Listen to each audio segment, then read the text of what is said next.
to you again, Jacko. It's always great. It's always a slice of life to see you, Jamie. Glad to hear it. An absolute slice. And welcome everybody to another episode of Tell Us How Good You Are.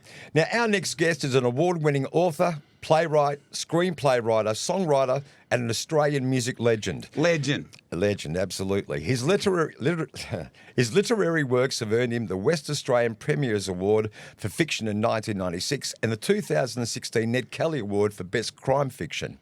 As a singer-songwriter, he was the inaugural inductee to the West Australian Rock and Roll of Renown in 1992 and was named a Living Treasure of Western Australian Arts in 2016. Arguably one of the greatest songwriters in music history, Bob Dylan, refers to our next guest as one of his favourite Australian artists. Let's say good day to the boy from Bicton, Dave Warner. Welcome, Dave. How you going, Dave? Long time no see, mate. And you haven't changed it. Long time, yeah. Double J. Double J and double trouble. Double trouble. What? How long ago was that? That was like a century ago. I've got to tell you. A long time ago. Yeah. Yeah. How you been going? Quite a while ago. Yeah, Jacko was a guest performer for me at the Annandale Hotel when I was doing one of my albums. And Jamie, you and I did Rottnest Christmas last year for a bit of fun. Exactly right. It was great. Great opportunity. Really enjoyed doing that with you and Nicole as well. Now, Dave, let's go back to the beginning. Who or what inspired you to develop your talent in music and writing? Look, I love reading books. No. Let's go further back. Okay. Right? Even further back. Geez. Right? Dave, look, I remember as a kid, right, in a suburban area, poor, just really poor, right? I'm in my bedroom where the brother slept across the room, right? Played in the morning, footy game, and then come home and I thought I'll just have a rest on the bed, right? And it was all trees down the sideway of the old suburban houses, and then you'd have the next door neighbour. Well, they had a sort of a 18-year-old kid in there. His name was Billy Walker, right? Anyway, Billy Walker had put the extension lead out in his record player, right? And then, bang, he put on the Rolling Stones, right? And the Rolling Stones, and I'd never heard music like that before. Dun, dun, dun, dun. I can still remember it to this day, right? And that was the spark. That was the engine room for me to like that really, heavy rock and roll. Where was the engine room for you? Well, look, with music, I don't know. I loved reading books from as long as I can remember, as long as I could read. I read Biggles books and, action stories and books about knights in armour. My mum used to play a lot of music, but at that stage, I didn't appreciate or like it much. She had a lot of cool jazz, and I wasn't that much into cool jazz at that point. Look, I think for most of my generation, that early Beatles stuff, the first time I remember hearing them, 1964 or whenever it was, 63, or it might have been She Loves You, I think was the first track that I heard. So that was certainly a pow, but I always loved music. The first 45 I ever got, my parents had, their very close friends were the Millses, who had Mills Record Bar in Fremantle, which still still goes to this day, I think, but not with the Millses, but Jeff Mills. So for my birthday present or Christmas present, they said, what song do you want? And I said, Hit the Road Jack. So Ray Charles and Hit the Road Jack was my first. Yeah, Tampa Motown stuff. Yeah. But, look, and then as I got into my teen years, I really liked, I liked the anti-rock heroes. So I liked people like Frank Zappa and a band called The Fugs. I don't know if you know the Fugs, Jack, or even you, Jamie, Never heard of it. Kind of like the ultimate garage band. They were New York poets and journos and writers, and they just wrote, the most scatological stuff that could never be played on radio. Like they're probably their most famous commercial song was "Boobs a Lot," and so they isn't it funny? So they on their noses. On the point, on that point, like if you had controversial lyrics or a controversial word, I remember. They wouldn't let my song, even though it was going really well in Australia, get released in England because it had bloody in it. I said bloody individual. Like, I'm just making the point. I'm not saying mine was any good or not bad or what. I'm just making the point. Yeah, it was really, absolutely, really strict. And I remember I was on a school, Aquinas College, Christian Brothers. Yeah. First tour out of the state with the boys, and it was one of those things where you went and you played against various Catholic schools, you played rugby and footy or whatever, and I was in Adelaide, walked through this arcade in Adelaide, and I found the impossible to get Fug's first album. It was kind of banned on the Score label. Yeah, right. And that became a real inspiration for me. So that was something. But that attitude, Jamie, of I like being serious about music, but I liked people who they were serious about music, but they didn't take themselves seriously. And Gotcha. that was always my attitude, that you could, a funny song, humorous, funny song is just as valuable as as an introverted song about something. As long as it's kind of, it's got kind of veracity, as long as it feels real. It doesn't proven by Kevin Bloody Wilson. Yeah, exactly. Yeah. Or Jacko, or yourself.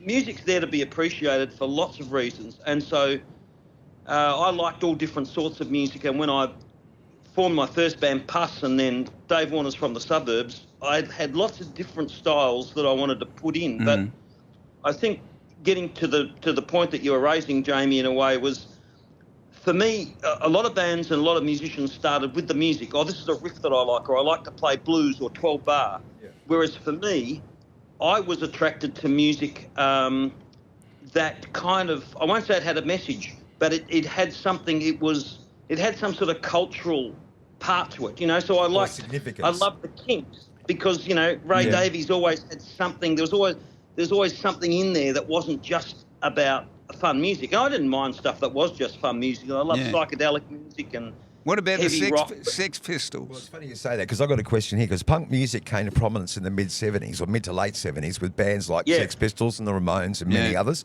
But your first band, Puss, that you just mentioned, was formed in 73 before any of us had even heard of punk rock. Wow. So if none of us had heard of punk rock as a genre of music, where did the inspiration come for you to write the songs of that style? And what you're probably saying is that it was punk a form of like protest music at the time? Equivalent to, say, the dangerously 60s? Different. Dangerously different, I like that. Exactly. It thumbed its nose at the conventions, and in a way, I think that like the Fugs were a kind of garage punk rock. Now, Iggy and the Stooges were punk rock but that American kind of metal punk rock. And I'd never even heard an Iggy and the Stooges album because we used to get them late in Australia. When I started doing Puss, or having the idea of Puss, which was back in, I think, 1971, I still hadn't heard a Stooges album, but I'd read about the act and how he would gouge himself with broken drumsticks and throw mic stands. And I thought, oh, that sounds like a fun act. It's like Jimmy and the Boys and a watermelon. I was influenced by that stuff, but I also liked humour. So the Bonzo Dog Doodah Band, who were Viv Stanchel and like crazy bands like that, which was not quite, it wasn't. It wasn't traditional. It wasn't purist in genre, and it didn't take itself seriously. Yeah. So I liked all those elements. Well, you reckon they concentrated too much on the eccentric, right, and the character, rather than the volume and the actual product of the music? Who's that, Jacko? Who you talking? Well, I'm just talking in general. Like when you got these bands, they're throwing televisions out windows back then at hotels, and then and there was shock horror and landed in the pool, and they were concentrating on more exterior things being different. Well, the image. Yeah, the image. Yeah, but the image of being naughty or being subversive. Yeah, because it was shock horror back then. In mainstream, don't forget, we're all... Yeah, it was all the stuff about Alice Cooper biting a head off a chicken. Yeah. I mean, that's what I'm saying. Like, we're in a time where we're getting crumb sausages and 3 veg, right? And this went on for decades, right? And, and then we get hit with some news thing that comes on in the black and white. Some band has thrown a television out a window, and but it was the infancy of rock, getting known. Like it was all part of the time where it was really starting to get wheels under it. Well, it wasn't rock and roll. Absolutely. Rock and roll was basically Yeah. about rebellion, though, wasn't it? So maybe that was it, going against the social norms and sort of throwing it back in the but you face can of the take public. that can overtake whatever product you're trying to put out there. But Dave seemed to be able to find a way of manufacturing his effect with the way he went about, the way he analysed the effect of what the song that he was writing. But Dave is a traditionalist. That's the difference. Yeah, true. These guys aren't traditionalists. Like I'll give you another example. Sorry, Dave, to butt in, but I was talking to Greg Matthews, he former cricketer of Australia, right? And I got on so well with him in the 80s. It was Shane Dye, him, and myself, right? We all used to have these secret dinners and da-da-da-da-da. And they're all off-the-wall sort of people and personalities, right? And anyway, I'm thinking, because of the way he played and da-da-da-da-da, with the shaking of the shoulders down, in front of the members stand at Sydney Cricket Ground. And, I'm thinking, this bloke's different. He's got to be like me, right? Because I'm not a traditionalist. I don't read. I don't do any of that stuff, right? I'll listen to podcasts now and get me information, but, I'm still not a prolific reader as Dave is, right? But when I met him and talked to him about it, right, he said, no, I'm a big traditionalist. I couldn't believe how much of a traditionalist he was, yet he was an extrovert, how he played, right? So you can be both. That's my point. Yeah, I think that's true. Well, hopefully that's kind of what I was. And what do you mean? You are that. Yeah. Well, yeah. Well, thinking back to when I first started this thing, which is 50 years from the suburbs, so 52 years or whatever from Puss. But what I wanted to do really was I'd read a couple of books by some rock critics that I really liked. I liked what they said about music and about the music that I liked, people like Chuck Berry or whoever. And one of the points that they made was that the music was strongest when it was coming from an artist really talking about their background and capturing the spirit of what life was like for them. Yep. And I thought, Jacko, this is going to be really tough because I want to do that. But as you say, I got to talk about fish fingers, Laminex tables, footy. Exactly right. Never getting sex, even though you were driving to 15 different parties a night to try and find a girl that might, No, So we're all. Yeah, no, we're all in the same boat there. Yeah, and that was kind of the spring.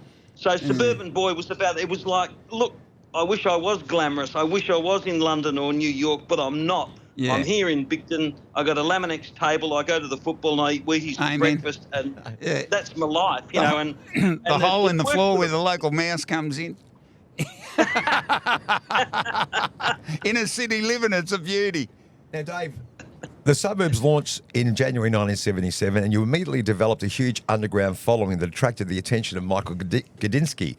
You get signed to Mushroom Records in 78, and you release Mug's Game in 79, which went gold in a month of its release. Magnificent. So how did Michael Gudinski become aware of your success in WA, which seemed to be like the most isolated capital city in the world at the time, especially back in the 70s?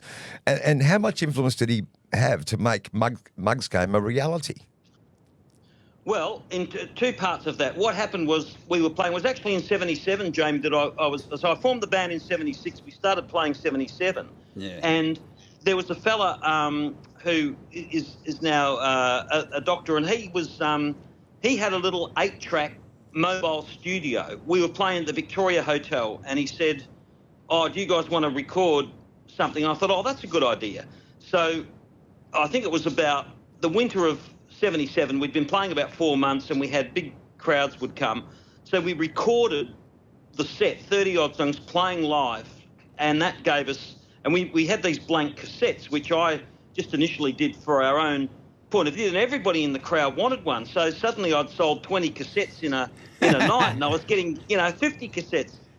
So what happened was that, one, I had that tool that people could hear, but there were also a couple of people, particularly a guy named Peter Grace, who was a DJ in Melbourne, had been a DJ in Melbourne, and he got out of Melbourne, and at that stage he was with 6PR, which was the racing station and the footy station. Yeah, 3XY were the big ones in Melbourne, 3XY. Yeah. So he was just doing like a shift there, and he saw us, and he was mates with Gudinski, and he rang him and said, you should book this, you should sign this band.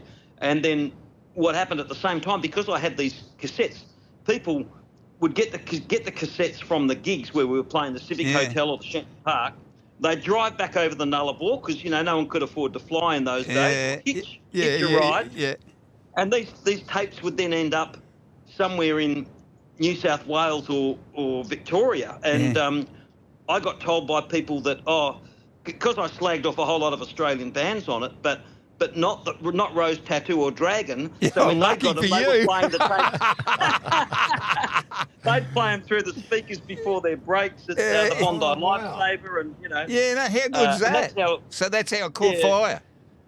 Yeah, that's really how the interest came, and then I met with Michael and. How did you find? Hang on, before you go on to Michael Gudinski, it's like Mushroom, right? In their early. They were, been in that industry for a little time, just on the peripheral area, right? I remember because I'm not talking about me. I'm just giving you an example, right? Anyway, I'm an individual who did really well. Charted. It was not on the what is it? The ARIA charts, but on the Australian charts, it got #1, right? Anyway, it was brilliant. Anyway, no, it wasn't my song, but anyway, what happened was Gudinski, right? #1 for 4 weeks or something. He sends me a check for $2,700. I sent it back to him with a note. I'm not going that bad, right? No.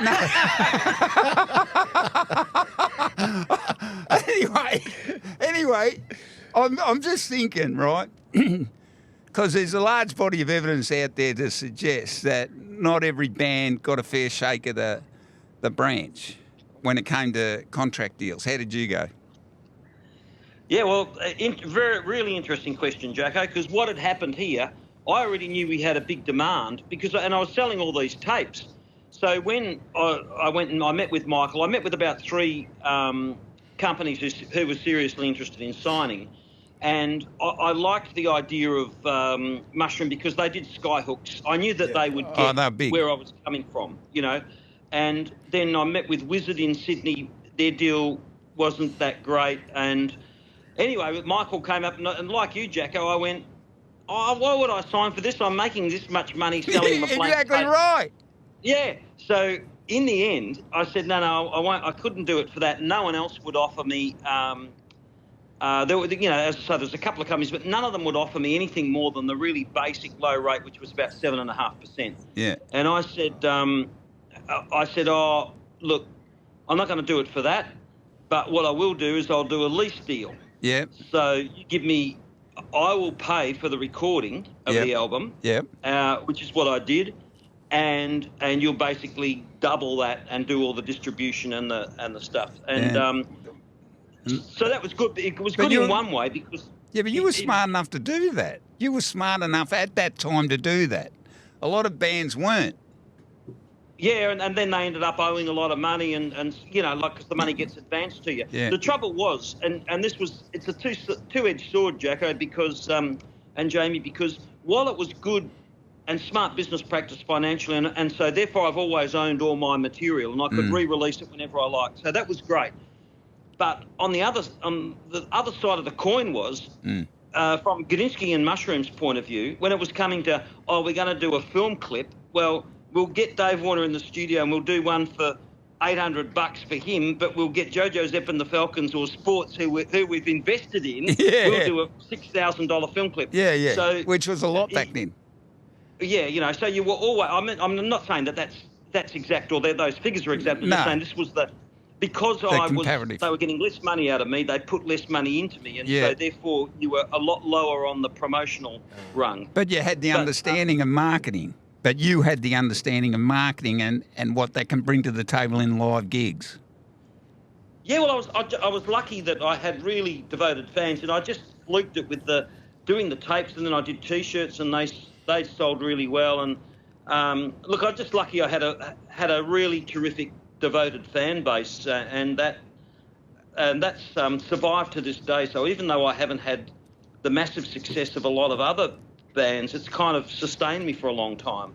Yeah. And of course, the Suburban Army became part of almost a cultural, it was a cultural thing for Australians to be a part of. I mean, they felt like they belonged even to the act. Well, they did, because I wanted to reward people. I felt bad. You know, we were only charging, say, $2, but even in those days, $2 was, a fair bit. Yeah. And these people are seeing me 5 nights a week, and I thought, I feel bad with this. So what I did was I instituted the Suburban Army, where you started off, you were just a basic private. Yeah. But then as you bought stuff or you were coming regularly, and I'd say, well, you're a corporal. And by the time they got What a to marketing general, boy. Brilliant. well, Totally it didn't brilliant. start out that way, but it worked that way. By the time they got to general, they got free entry. So Yeah. I never charged them, and there's How good's still that? a bunch of about 15 of them. Yeah. Dave, by 1982, the Suburbs had disbanded and you turned your focus to writing plays, novels and screenplays. Was creative writing always something that you'd planned to develop along with your songwriting in your life as part of your journey?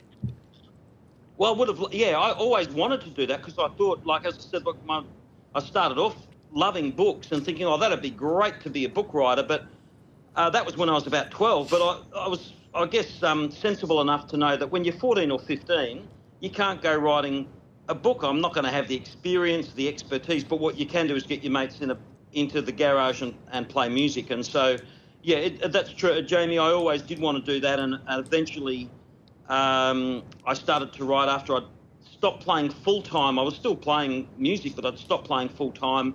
And with the late, great Johnny Leopard, we started doing Johnny comedy Leopard. reviews. What a name, Johnny Leopard. What a great sideman to have on stage Oh, with you go as well. hard. He was just next, Just go he was hard. next level. Yeah.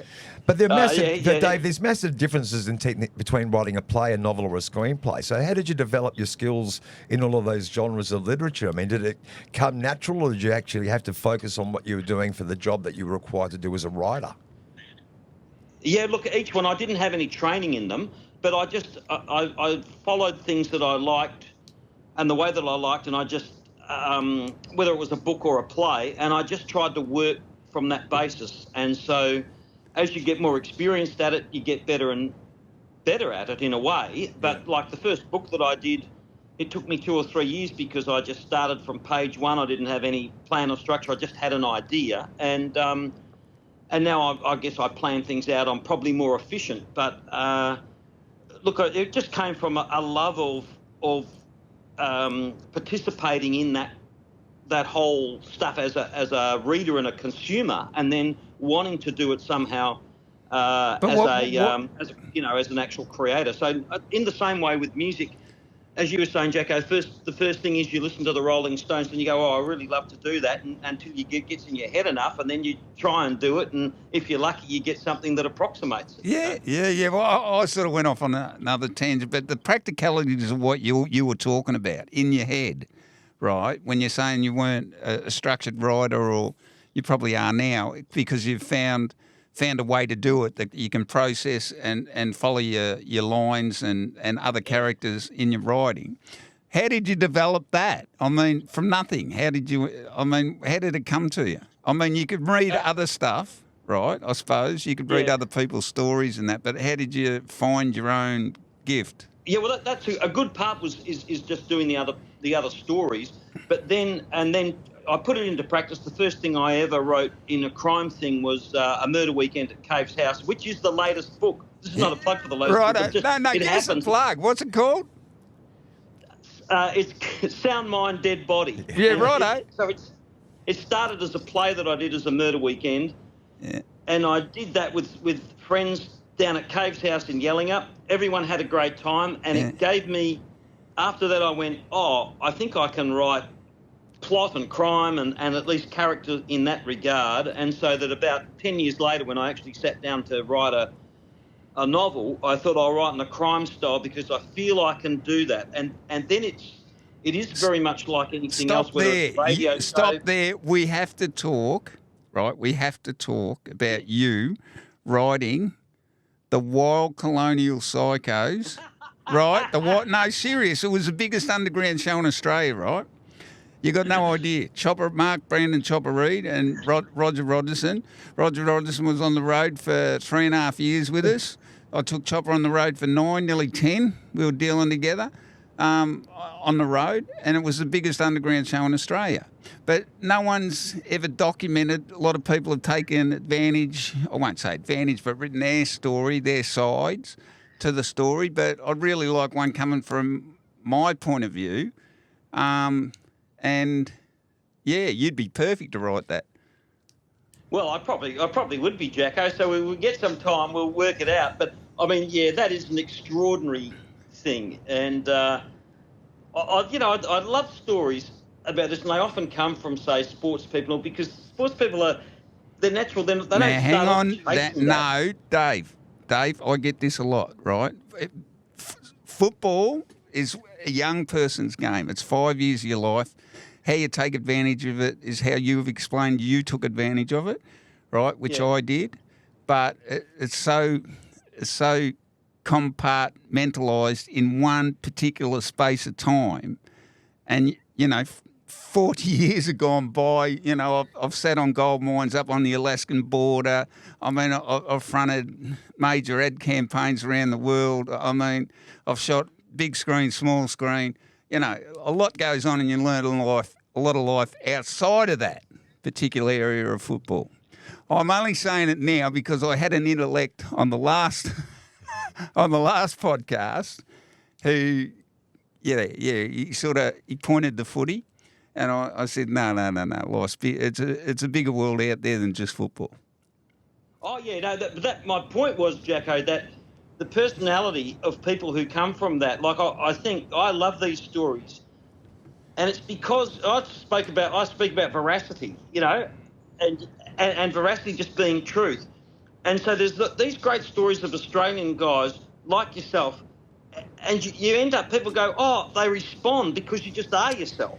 And that's kind of what I mean. Whereas people who come, Jamie will know this, people who come through who've gone to study film, or they've gone to study music, they've got all these things, oh, I want to get here. It's almost like they can lose the basis of whatever it is themselves and the personality, because they're so desperate to make it into this field they love. Exactly right. People come from left to centre and go, oh, this guy is unbelievable. Yeah, but they only see the now, right? They don't work on how it became that, right? Yeah. Like I come from a strong working class. My dad was a trade union leader. His dad was a trade union leader. The trades hall meetings, the trades hall councils, all that sort of stuff.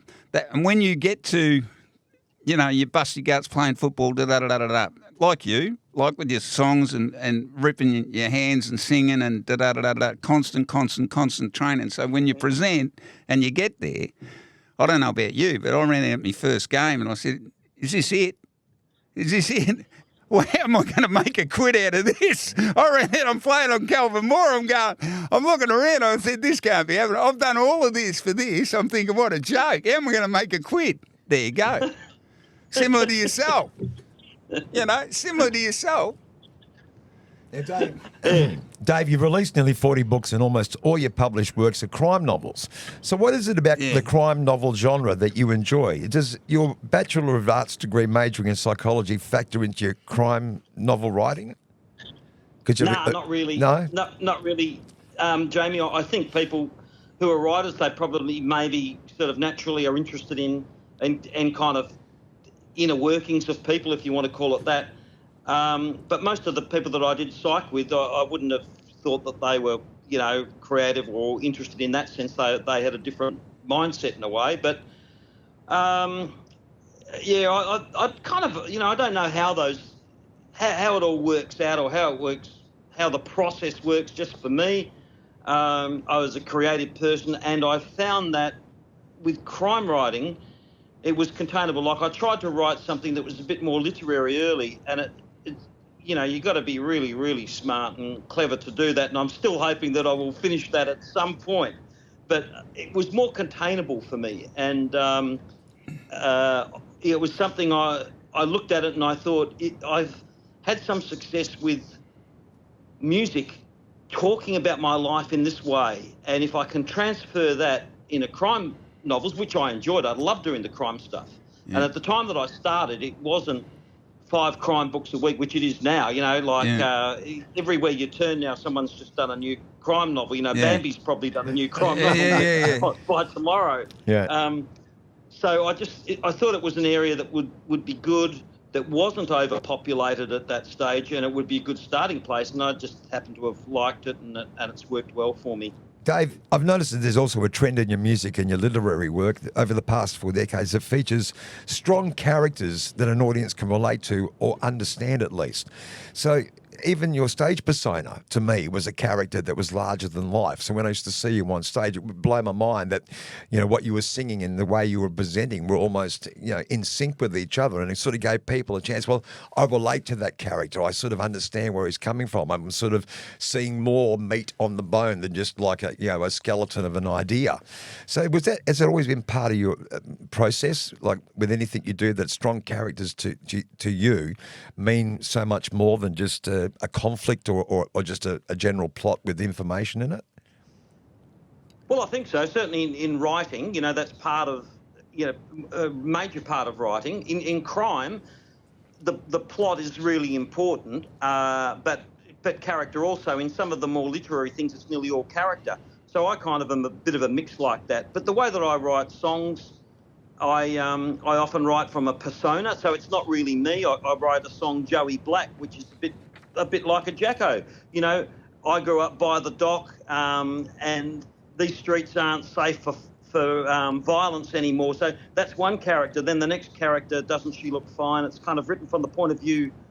You think this person is just talking about a girl that he likes, and it turns out he's a warder in the prison, and the woman that he's in love with is a multi murderer who's in the prison, but has got the key. So those things always, you know, there are times in some of the songs where they are written completely from a character point of view.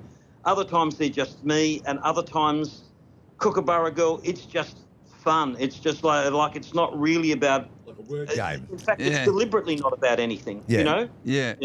Now, later this year, you'll be touring Australia with Dave Warren from the Suburbs, 50 Years Strong Tour, which is just incredible. What an achievement. With musicians that you've been working with since you formed the band in the 70s. So how important has it been for you to have the same creative team working with you? Oh, look, it's absolutely fabulous if you can retain that core people. We lost Johnny Leopard 20 years back, and as you said, you know, he was outstanding. But Tony Durant has been with me since 1976. We recorded the very first Suburbs demos in London. Tony's still with me, which is great. Howie Johnson grew up the road from me in Bicton, and his big brother, Johnny Johnston, was a real mentor for me. He was the first person who got me into reggae music and first person who gave me a Jethro Tull album. So it's fantastic to have that, but I've also got some people that I haven't played much with live before on this particular tour. But I really wanted to celebrate everyone who's been part of my musical history and journey from 1973 to now. So I've even got I've got virtually all the original Puss members are going to get back, and Puss will be performing at the unreal. On the Perth thing. Yeah, so I'll actually... Nick Geronimus is coming from Greece, John Negroponte from upstate New York, where he lives, and Michael J. Feeney, after a stint in the Philippines, will be coming from Armidale. Armidale, New South Wales. No, Armidale, Perth. Now, Dave, you and Dave Zampatti gave me one of my first long-term gigs as a fledgling actor, and I'm forever grateful for that opportunity. And you sort of got my career underway. So no matter who you are and whatever your vocation in life is, we all have someone to thank for giving us a break, an opportunity, or a leg up when we needed it.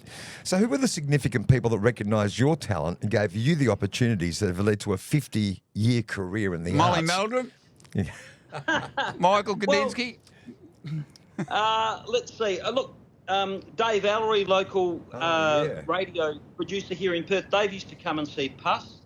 And when I came back from England in 1976 with my new demo recordings and all, Dave was really helpful in getting stuff, gave me some airings on the ABC. And it was quite progressive what we were doing. We did these little radio, almost like a radio play. It wasn't quite, but he certainly was really helpful. And then, I don't know, various various times in other places you bump into people.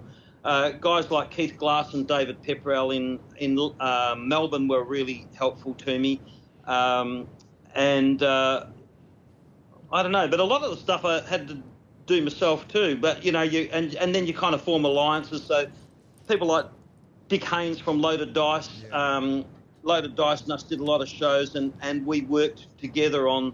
We had to go to pubs and front pubs and make deals that actually ended up having really great repercussions for Perth bands later. To make deals where you got paid plus got a door deal, which was unheard of in Australia. Like, you know, so there were loads of people along the way. It's Ray Purvis did some good stuff for me in the papers, and Dave Martin, a local Bicton boy who wrote a review and sent it into RAM, and that got or RAM or Duke, I think it was RAM, and that got printed and great magazines, you know, great magazines in the day. So Dave, when's the tour going to be here in Perth? We're only doing the one show, which is the Astor Theatre. So we're doing Melbourne, Queensland, New South Wales, but just the one show in Perth at the Astor, October 24th. Well, you know, come along. We'll be Oh, there. yeah. Well, I don't know where I'll be. I don't fly, but I drive, see? So I could be in Adelaide, could be in Melbourne, could be in Sydney. I might be in all of them. You never know. Just put his name on the the door. I might just come and annoy you. I want you to write this book, The Wild Colonial Psychos. I think it'll be hilarious. We'll do it in a Tarantino type scenario. It'll be bigger than the Beatles. It sounds like a ripper. It sounds great. Dave, can't thank you enough for your time today, and all the best to you for not only what you're doing with your books and so forth, but I'm looking forward to seeing the 50-year anniversary tour. It's got to be massive, mate. Me too. And Dave, you were a prime mover in the music and the music energy, which is profound in the sound of Australian rock. I hope you realise that, because thank you. No, because the hierarchies I've heard talk about this is that Australian music rock has got its own sort of rawness, it's got its own sort of emptiness, it's got its own sort of harshness, and it's got its own sort of beat. And that's a difference to American rock, UK, anywhere else in the world. So, and you were the prime mover at that time. Thanks so much, fellas. I really appreciate it. I Thanks, look forward to seeing you in the flesh. Righto. Thanks, Thank you, Dave. See Good you on soon. you, mate. This is Cheers. unreal. Cheers. Thank you. Well, that's all from us. What a great interview. What a great way to catch up with a guy that we've had so much regard and respect for so many decades. What a gentleman. Yeah, he is. Just an absolute gentleman. And what I said was right. He was just a prime mover of He rock certainly in was. the 70s and the sound, which echoed right through. Well, right? I can't wait to work out who we're going to have for our next guest. We'll find it. We'll find somebody really interesting. All right. This is Tell Us How Good You Are, signing off from Mark Jacko Jackson in action for Dave and Jamie's satisfaction. Oi! Oi, indeed. Catch us soon. Thank you heaps. Today's podcast is proudly brought to you by Fifth Generation Honey, a fifth-generation beekeeping family proudly continuing a legacy that began over 100 years ago in Mouchet, Western Australia. Fifth Generation Honey produces honest, high-quality honey that reflects the land and the care behind it. There are 7 varieties of honey available, including Banksia, Wildflower, White Gum, Red Gum, Jarrah, Blackbutt and Red Bell. You can contact Fifth Generation Honey and order by email on hello@fifthgenerationhoney.com.au.